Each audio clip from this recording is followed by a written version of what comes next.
സ്വാഗതം. നിങ്ങൾ ആദ്യമായിട്ടാണ് ഈ ചാനൽ കാണുന്നതെങ്കിൽ സബ്സ്ക്രൈബ് ചെയ്യാനും പുതിയ വീഡിയോകൾ അപ്ലോഡ് ചെയ്യുമ്പോൾ നോട്ടിഫിക്കേഷൻ ലഭിക്കാൻ ബെല്ലൈക്കൺ ക്ലിക്ക് ചെയ്യാനും മറക്കരുത്. എപ്പിസോഡ് സംഗ്രഹം. അതിഥികളുടെ യാത്രയയപ്പ് ചർച്ച. അതിഥികൾ പോകേണ്ടിയിരുന്ന തീയതിയെക്കുറിച്ചും അവർക്ക് ലഭിച്ച മികച്ച ആതിഥ്യത്തെക്കുറിച്ചും മുരളിയും ബാസിയും സംസാരിക്കുന്നു. അക്കിയും പാട്രീഷ്യയും വീട്ടിലെ ഒരംഗത്തെ പോലെ മാറിയതിനെക്കുറിച്ചും അവർ തിരികെ പോകരുതെന്ന ആഗ്രഹവും ലച്ചുവും നീലുവും പങ്കുവയ്ക്കുന്നു. പ്രഭാതഭക്ഷണ തർക്കം. അതിഥികൾക്ക് നൽകാനുള്ള പ്രഭാതഭക്ഷണത്തെ ചൊല്ലി നീലുവും കുട്ടികളും തമ്മിൽ തർക്കമുണ്ടാകുന്നു. 12 ഐറ്റം ഉണ്ടാക്കാമെന്ന് താൻ വാക്കുകൊടുത്തതായി കേശു പറയുന്നു. സാധാരണ കേരളീയ ഭക്ഷണം ദോശ, ഇഡ്ഡലി മതിയോ അതോ ഇംഗ്ലീഷ് ബ്രേക്ക്ഫാസ്റ്റ്, സാൻഡ്വിച്ച്, മുട്ട ഒരുക്കണോ എന്നതിനെ ചൊല്ലിയാണ് ചർച്ച.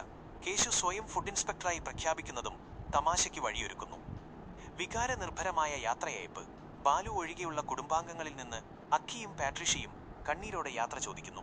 തങ്ങൾക്ക് ജർമ്മനിയിൽ പോലും ഇത്രയും മധുരമായ ഒരു കുടുംബമില്ലെന്ന് പറഞ്ഞ്